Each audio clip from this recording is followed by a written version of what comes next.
How to use Google Calendar. Hello everyone and welcome back. In today's video, I'll be showing you guys how you can use Google Calendar effectively. Whether you're a complete beginner or someone looking to refine their skills, this guide will walk you through all of the essential features of the Google Calendar, helping you manage your time more efficiently. By the end of this video, you'll be able to create events, customize your calendar, and utilize some of the advanced features of Google Calendar to enhance your scheduling experience. So let's get started with Google Calendar. First off, we need to access our Google Calendar. To access your Google Calendar, you're going to click on your top right if you are logged into your Google account. If you're not logged into your Google account, you're going to log in first and then click on Google Apps. Once you do that, you're going to click on Calendar. Now, once you click on Calendar, your Google Calendar will appear. Once your Google Calendar appears, you're going to see on the top, you will have a navigation pane with your settings, and then on the left, you have a smaller version of your calendar as well as different variations of your calendar as well. Now, let's familiarize ourselves with the interface. So, this is your highlighted date, which is the current date of the calendar. And you're going to see you have different options for views. So if you want on the top, you can change into different views if you want to get a daily view, monthly view, or any other type of view. And you can swap between monthly or yearly views as well. You can also view declined events, completed tasks, as well as appointment schedules. Now, on the left, you will have a Create tab, which allows you to create events, tasks, and build your own appointment schedule using Google. Below that, you have calendars and you have other calendars. You can actually subscribe to a calendar or create a new calendar, which can help you in separating different calendars from your Google Calendar. So, if you are someone that works in different domains and you want your calendars to be segregated based upon the life domain they are related to, you can segregate your calendars into different sections. However, personally, I don't like to do that, so I'm just going to proceed with my basic calendar. Now, the first step is to create an event. To add an event, you can click on the blank space in your calendar, or you can click on the top left button to proceed with creating your event. Now, when you click on Create and choose Event, or if you select a date like this, and then a pop-up will appear. In this pop-up, you can choose your event title, so what the event is about, the date and time, so you can specify when it starts and ends, a physical address or a link to a virtual meeting, as well as additional details about the event. So for us, let's just add a meeting with HR team or meeting of HR team. And then below that, we can add guests as well. And then we can add our Google Meet video conferencing link or our physical location, as well as a description or a Google Drive attachment. You'll see on the bottom, it's going to display your calendar color. So what color you want to use, as well as if it should be added to your default calendar. Then you can also choose if you want to be marked as free or busy during the time this meeting or this particular event is going to be taking place. I want to be marked busy, and we can also change our default visibility.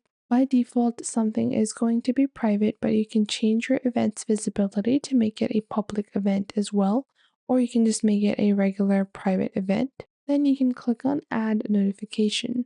This allows you to add your own custom notification, whether you want to be notified 5 minutes, 10 minutes, or even a day before the event.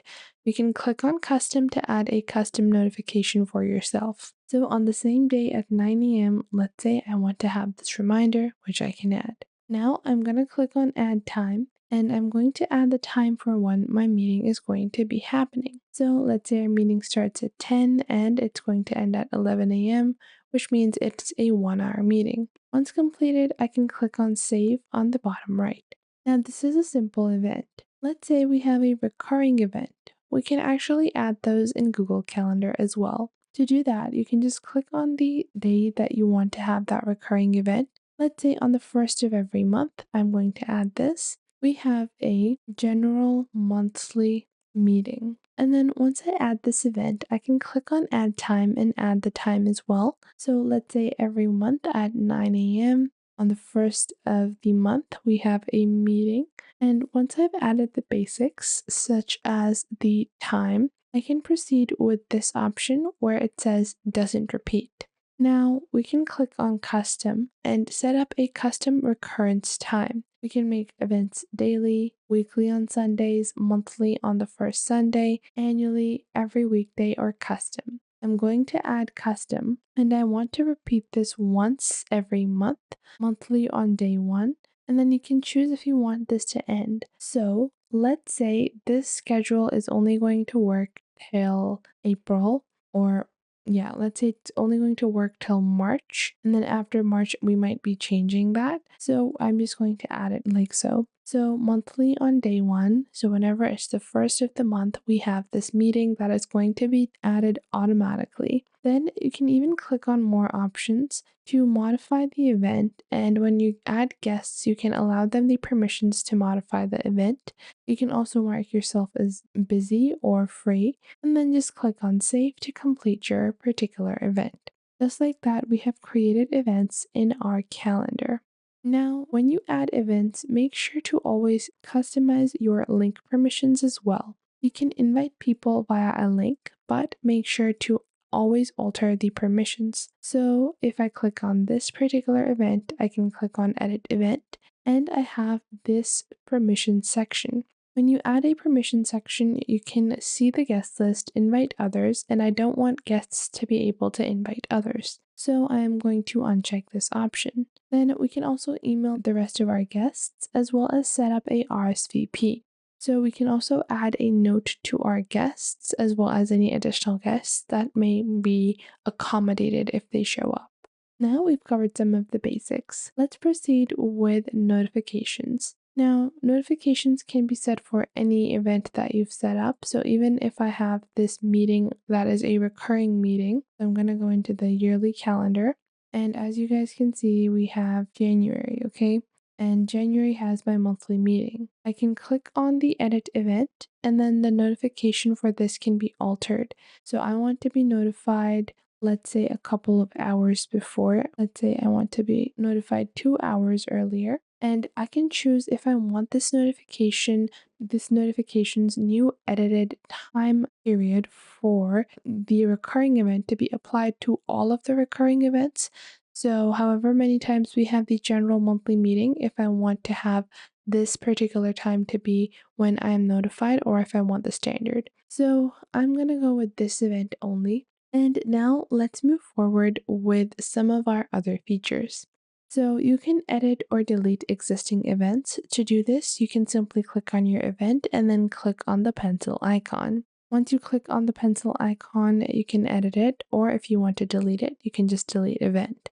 From a recurring event sequence, you can also choose to delete an event, this and following events, or all events if you want to completely remove this particular event from your calendar. Now, the Google Calendar is not only amazing to use as a calendar, but can be used as a very nice productivity tool. So, if you want to organize your events better, you can consider creating separate calendars by clicking on other calendars on the bottom left and then creating a new one. That is something that works best if you're someone that has a lot of things to do. I'm going to proceed with a simple one calendar interface. Now, you can also share your calendars by simply clicking on the three dots next to your calendar name and then selecting the settings and sharing option. So I can click on settings and sharing and I can export this and give a shareable link. So I can click on get a shareable link and I can share my calendar with anyone with a link, or I can even share with a specific group or people. And this allows you to set up your own calendar days and make other people know when you would or would not be available. Now, Google Calendar is not a tool that is only limited to calendar features, but you can also add your video conferencing for virtual meetings and directly link that into your event creation by selecting the Add Video Conferencing tab. You can also use some other tasks and reminder tools as well as color code your events, and you can use some keyboard shortcuts as well. So let's actually do some of these amazing tricks. Now, if you're looking at Google Calendar and you're thinking, hey, I'm gonna have to subscribe to an appointment booking tool, well, you can actually set up appointments in Google Calendar as well. You can click on Create and then click on Appointment Schedule. Then you're going to set up your appointment schedule. Now, by default, if you are on the free plan on Google Workspace, you can only create one appointment schedule, but for my normal 9 to 5, this serves as a really simple way for people to schedule in meetings. So let's say this is going to be my meeting schedule, and this is a 30-minute appointment, and I can choose my general availability. So this repeats weekly, and I have a 9 to 5.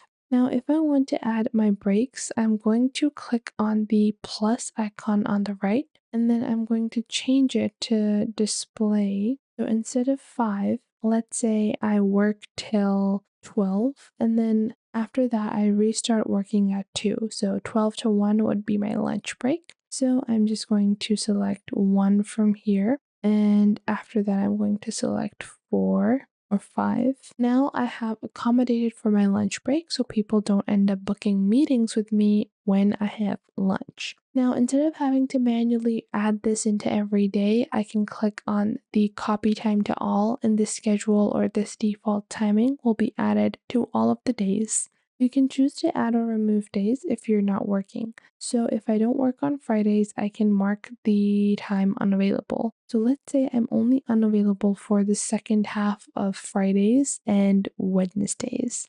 So this allows you to set up your own customizable weekly schedule.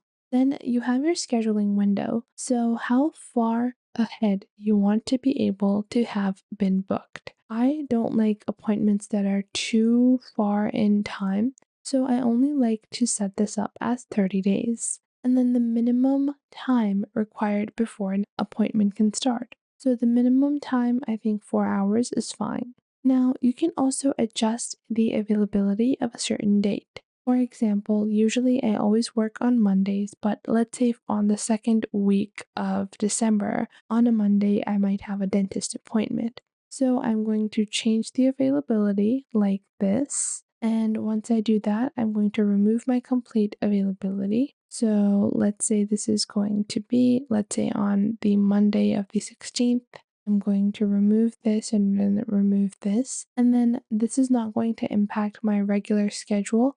This is only going to remove my working hours for that particular day. Below that, you also have the ability to choose maximum bookings, and you can add a buffer time between different bookings. I'm not going to add a buffer time, but buffer time is usually the time it takes from one meeting person or one client to leave and for the other to arrive, and for you to take a break in between.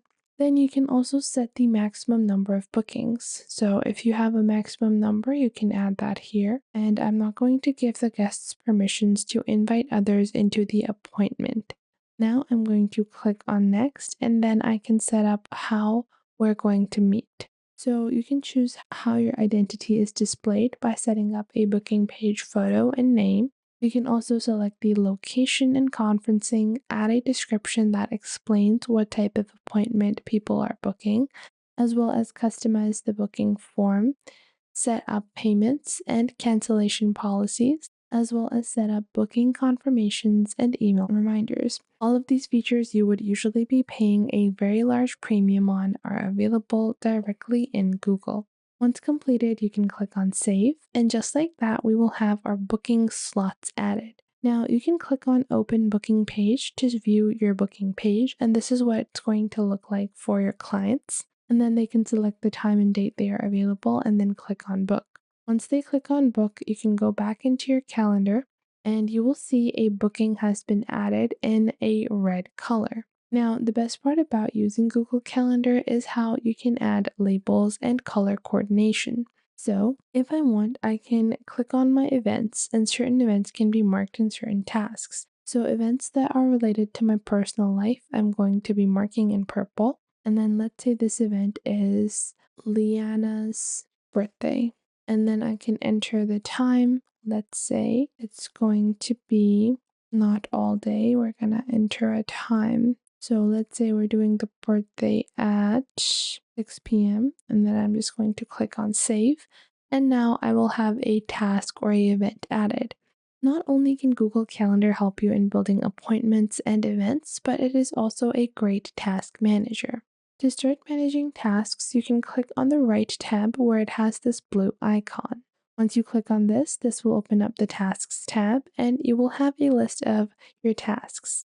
Now, to organize this, you can actually go into your regular calendar, and on the top right, you will have this check mark icon. Click on your check mark icon, and this is how I like to structure my tasks. So, in your task list, you can basically build different lists. I've created 4 lists, so I have a to-do list, important, urgent, and fun. Then you can go on ahead and star individual tasks that you want to complete, and you can view them in your starred tab. Now, after that, if you go back into your calendar and then click on your tasks on the right, you will view all of your starred tasks, and you can drag and drop them so you can block some time to complete a task. You can also click on the top to view certain lists individually. Now, to do this, just go into the checkbox icon, and once you are back into the checkbox icon, you want to proceed by clicking on Create New List and add your list. Once you do that, you can add a task simply by clicking on Add Task. Let's say I have to find packaging ideas for perfumes. And then once I enter a task, I can open it up and I can go on ahead and add a date and time for that task as well. So let's say it's tomorrow, and then I can click on Done. I can also click on Details to add more details. And Google Tasks allows you to manage your tasks efficiently by directly having a simple task list integrated into your calendar. The best part is when you're viewing your calendar, you can go into your task tab, view all of your urgent or important tasks, and then drag and drop them so you can complete them as soon as possible. You can also open up the daily view, and once you go into a daily view for any day, so first I'm going to go into the monthly view. Yeah, and we added this on the 11th, and then I'm just going to click on that to get a daily view. Now we will have the time that is set up. So I can drag and drop this into a certain time. You can also drag and drop your meetings onto a certain time and change your availabilities. You can enter your events. You can alter multiple elements like so. So I hope you guys found this video helpful and you are now able to get started with Google Calendar. Now, for maximizing your Google Calendar experience, I always recommend color coding between different types of tasks. So, all of my work tasks, I usually do them in blue, and then all of my personal stuff is usually either in pink or purples. And this allows you for better visual management. You can also use their keyboard shortcuts, so you can press Q for a quick add and C for a instant creation of a new event. And this will help you in regularly maintaining your calendar. So, for making sure that you are always managing your calendar nicely, you can use the mobile application of Google Calendar and manage your calendar directly on iOS or Android. You can also sync it with other calendars if needed for more comprehensive scheduling. So, congratulations! You've learned how to navigate Google Calendar effectively, and with the tools at your disposal, you'll be able to manage your time better and stay organized. Remember that practice makes perfect, so start scheduling today. If you have any questions or need further assistance, feel free to reach out just by commenting down below. Thank you for joining in on this tutorial, and make sure to leave a like and subscribe for more content.